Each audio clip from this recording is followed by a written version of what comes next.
Today, Gus Bradley held his final meeting with reporters. The head coach of the Jaguars out after the team lost a franchise record 9th consecutive game.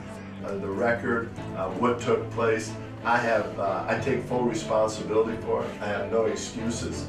Now the search for a new head coach is on. We want a guy that can bring a winning culture to this team, and we need somebody that can develop our young players, obviously. The Jaguars named Doug Marrone the interim head coach. Tonight, we're focusing on the future of the franchise.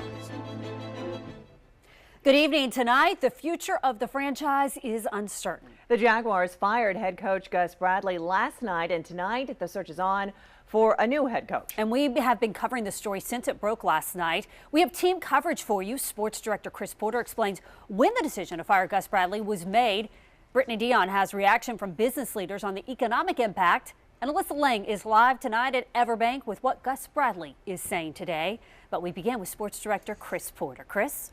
Jaguars general manager David Caldwell saying the decision to fire Gus Bradley was made by he and Shad Khan before the Houston game, and that it did not matter if Bradley won that game or not. The reasoning, they wanted to get the coaching search started as soon as possible, but Caldwell said they're not going to rush the process. Doug Marrone named interim coach a little afternoon today. Marrone has more than 2 decades of coaching experience, and he last coached in the NFL as a head coach with the Buffalo Bills. In 2 seasons with the Bills, Marrone compiled a record of 15-17. He joined the Jaguars in 2015, and he has served as the team's assistant head coach and offensive line coach. Marrone, like Caldwell, spoke highly of Bradley, and both men say Gus should not be solely blamed for the Jaguars' failures this season. It's not just Gus's fault. There's a lot of blame to go around, and including myself, and I'll say that again. But I don't know. You know, Gus gave everything he had, and I think it just didn't work out for him. You know, we all have a part in this. It just so happens that, you know, when you're the head coach and when you're the leader and the results aren't there, you know, this is what happens in our league. But make no mistake about it. You know, I sit up here, I'm part of that responsibility as well as everybody else. So as you heard both Caldwell and Marrone say, Gus should not get all of the blame. The question is, should Shad Khan have fired Caldwell as well? That's the question we're asking in our interactive poll that you see here at the bottom of the screen. Get to firstcoastnews.com and vote. You can see your vote in real time at the bottom of the screen. Meanwhile, let's take a look at what went wrong during the Gus Bradley tenure. So I'm proud to announce Gus Bradley as our new head coach of the Jacksonville Jaguars. The Gus bus pulled into Everbank Field in 2013 and immediately had fans fired up. Rookie head coach Gus Bradley's infectious energy and positive personality filled the franchise, a franchise looking for a fresh start with new hope. Second-year owner Shad Khan hired general manager David Caldwell, who subsequently brought in Bradley. Together, the plan was to gut the roster and start over from scratch, a plan they knew would take time, but they believe would produce results in the long run. Bradley came to Jacksonville from Seattle, where he had built one of the NFL's best defenses, and the plan was to mimic the Legion of Boom here in the River City. Since then, Caldwell has held up his end of the bargain, bringing in solid free agents and drafting highly productive players, rebuilding the team from the ground up. However, Bradley was not able to turn the corner. Bradley's overall record with the Jaguars was pathetic, the second worst in NFL history of coaches who have coached as many games as he has. What made his mediocrity worse was the fact that the AFC South as a whole was extremely bad throughout his time in Jacksonville.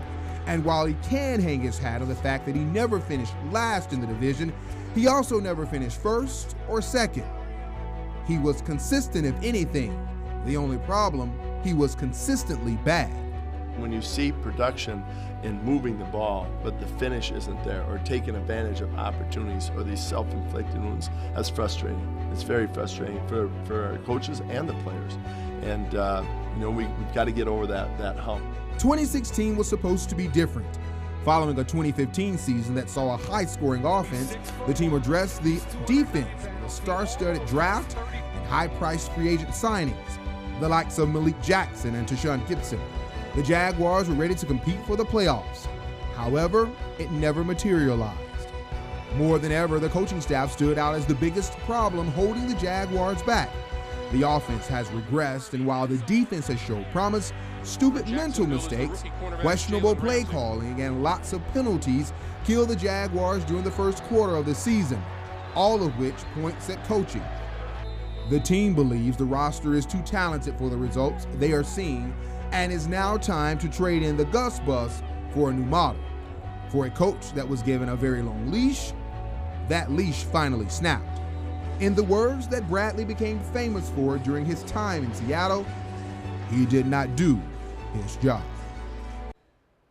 One thing for certain is that Gus Bradley, boy, he won the hearts of fans, players, and coaches on our First Coast, despite the fact he did not have much success. But we know the NFL is a win-based league, so no one's surprised that Gus wanted to speak to reporters today to set the record straight on his behalf. Alyssa Lang caught up with Gus as she continues our live team coverage. Alyssa, Gus once again proved why you can't help but like the guy. Yeah, Chris, Gus is just such a likable guy, and he demonstrated that once again this morning, even though he had just been less than a day after being fired, still laughing with the media, meeting with us on his own accord. It was his choice. And while you said that Doug Marrone and Dave Caldwell didn't necessarily blame Gus for the failures here at the Jags organization, Gus Bradley took it upon himself yet again today. And that was something that you've seen him do all season, even taking credit for Blake's bad play at times. Just one of those guys, again, you can't help but like. He'd never been fired from a job before, but like you said, less than a day after his firing, meeting with media to give one last thank you to the owner, to the players, to the fans, and even to us media. He said that Dave and the Kahn family treated him great, but at the end of the day, 14-48 is not a good record, the worst in NFL coaching history, actually. And today, Gus said once again, it's all on him. You know, like I said, the record, what took place, I take full responsibility for it. I have no excuses. I have no misgivings. There's nothing that I look back at and say, you know what, would have, could have. I understand that NFL is a business and it's results orientated, and we didn't get it done. And as far as given the opportunity, and did Schaub provide, he provided everything that we needed, and so did Dave. And coming up later at 5:30, Gus Bradley, even though he doesn't wear the hat of Jaguars head coach anymore, still has stuff to say about Blake Bortles. He supported him all season, but now that the gloves are off, does his opinion change? Hear from him coming up at 5:30. Alyssa Lang reporting live, and we look forward to it. When you win, the fans will come. When fans believe you can win, they'll come. We saw that the first two home games of the season when Jaguars fans still believe this could be a winning team. Brittany Dion continues our live team coverage as she looks into the effect the Jags' success or lack thereof is having on downtown businesses. Brittany.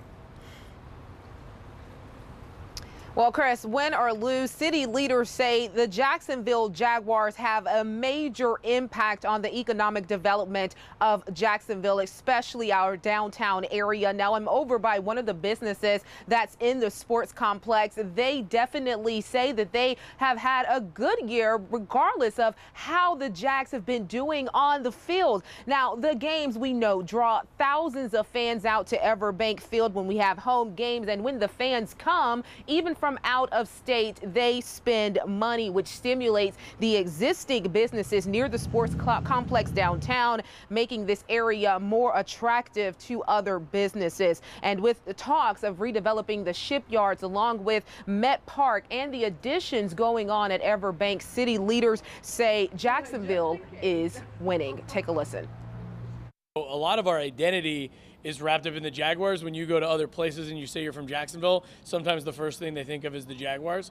And then in terms of downtown, you know, as an anchor to that whole stadium complex, you know, with a lot of new businesses like Intuition and otherwise coming up around that, you know, not a lot of that is possible without the Jaguars.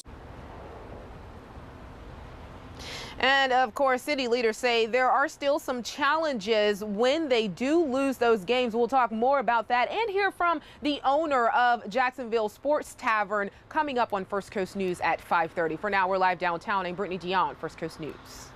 Thank you, Brittany, and don't forget to vote in our interactive poll on firstcoastnews.com. As you can see, 80% of you are saying that David Caldwell should be fired, as well as Gus Bradley. Now, coming up tonight, all new at 5:30, we're continuing our live team coverage. Find out what Caldwell and Marrone are saying about Blake Bortles' future as the Jaguars quarterback. Plus, Gus Bradley lends his thoughts on Bortles. Also, our team of analysts will be here to look into the positives and negatives for the candidates interested in becoming the Jaguars' next head coach. Heather?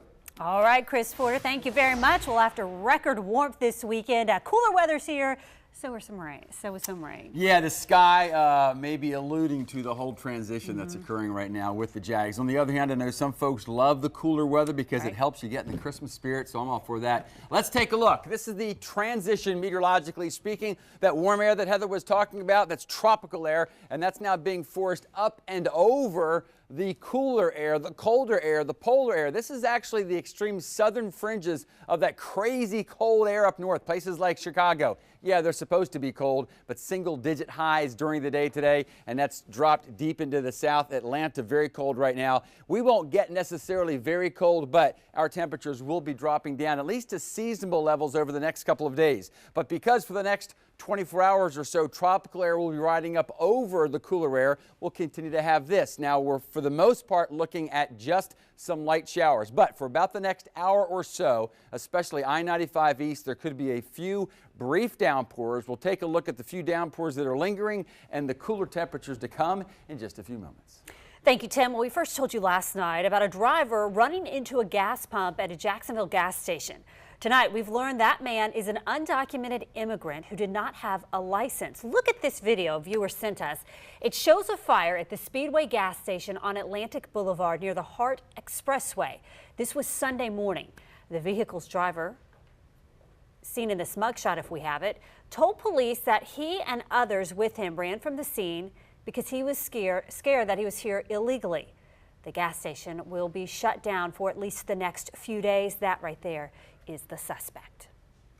Next at 5:30, the Electoral College voting today. How electors in Florida shape the outcome of the Trump campaign. Plus, haircuts for the holidays, the reason a local barber says he is going to give. And Jags react to Gus Bradley's firing. Shad Khan gave us an early Christmas present. All these games we're losing are by like what, 3 points, 7 points? I mean, they're one possession games. Like, to me, that says coaching. Well, we had a little cry, a cheer across the bar. Everybody kind of made a toast and said about time. Good stuff. Hopefully they get it together next season. Let's get a good draft pick.